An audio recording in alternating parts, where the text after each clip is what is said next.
An extra $200 a month would reflect a 12% increase to this amount, and currently Social Security taxes are paid only on the first $147,000 of earnings. DeFazio and Sanders want to change this.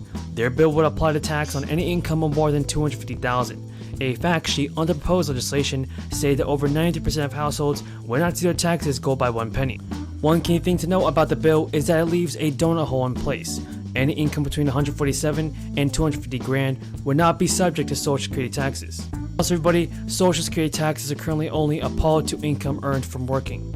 However, the SSDI would extend the tax to investment and business income. The prospects for passage of major Social Security reform could even become more difficult after November elections, and political leaders will likely feel the pressure to bolster the federal program at some point, even if benefit increases are not in the mix. Everybody, the White House officials have put forward a new stimulus bill.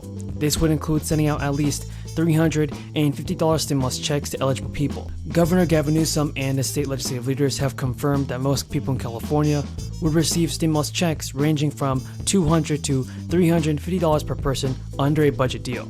Tax refunds under the agreement's $17 billion inflation relief package is going to provide $350 to individuals making less than $75,000 per year. And couples making less than $150,000 who file their taxes together would receive $700. Now, if families in those categories have at least one dependent, the deal calls for them to also receive another $350. That means families could receive up to $1,000 together. The agreement would also provide checks, although in smaller amounts, to many people who make more money.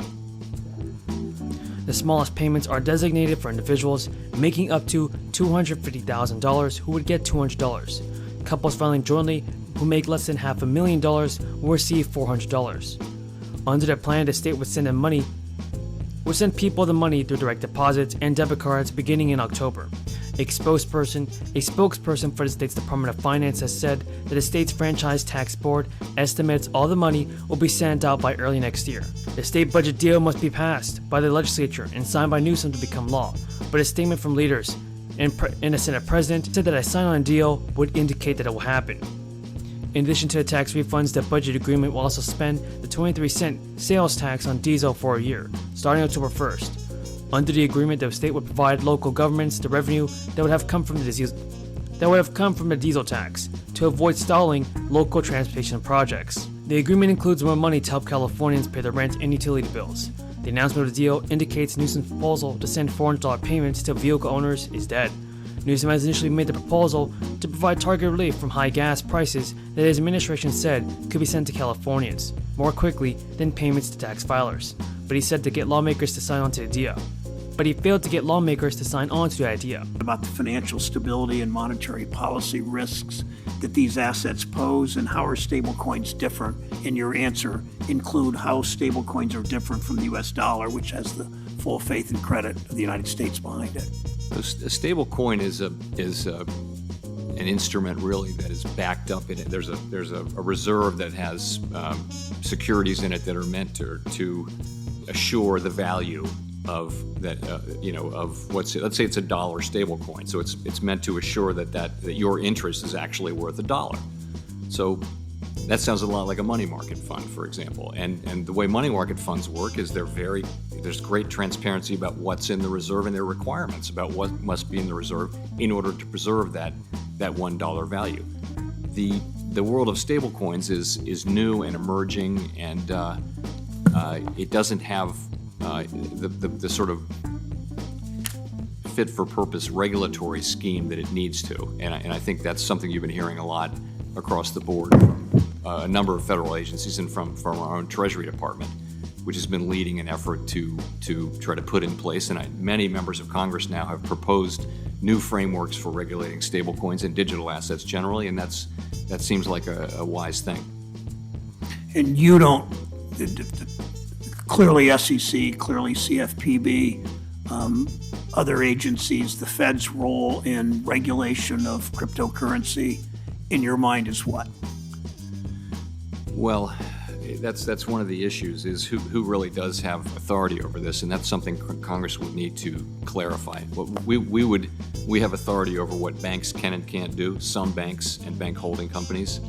The SEC has some jurisdiction over securities. The CFTC has relevant jurisdiction. So part of this will be sorting out, deciding what these things are and how they should be regulated. There are stable coins that are really used in connection with the crypto trading platforms.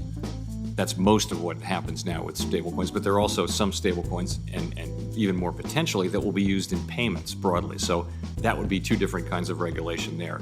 It's just an area where Congress and Congress is investing bandwidth and looking at proposals and something like and that's I think a healthy process that should lead over time to something that has bipartisan support and puts in place appropriate regulation for the whole area. Let me drill down for then my last question. What if Congress doesn't act on? I understand that the Commodities Future Trading Commission understand what you said about SEC. Is the Fed directly involved in any of these regulatory actions regarding cryptocurrency absent Congress action? Just that we regulate banks, regulate and supervise banks. And so we have a say in what our banks, the Federal Reserve regulated banks and bank holding companies do with crypto assets. Okay. Can we hear it for Alex? Please have a seat. Can we hear it for Alex? Thank you, Alex. I was saying to some of my team in the back, Alex, first of all, thank you for the courage of telling your story. It's a story that so many in our country can tell. And he really highlights an important facet of this issue, which is necessarily when we're talking about that much debt, it's because there has been the need for a lot of medical care. And invariably then, anyone who has needed that level of medical care over that period of time should be allowed the dignity of being able to focus on their recovery and not, in addition to the burden of recovery, deal with the burden of debt associated with a medical need. That really does, Alex, you really hit it on the head in terms of what is at the very essence of this issue, in terms of the overlay between the issue of medical care, dignity, and debt, unfair debt, the accumulation of debt that really in so many ways paralyzes so many people. So, Alex, your story is a reminder of the tremendous burden that medical debt forces on so many people. And today it is my honor to be joined by a group of leaders who are fighting to ease that burden. Members of our cabinet and our administration, advocacy groups,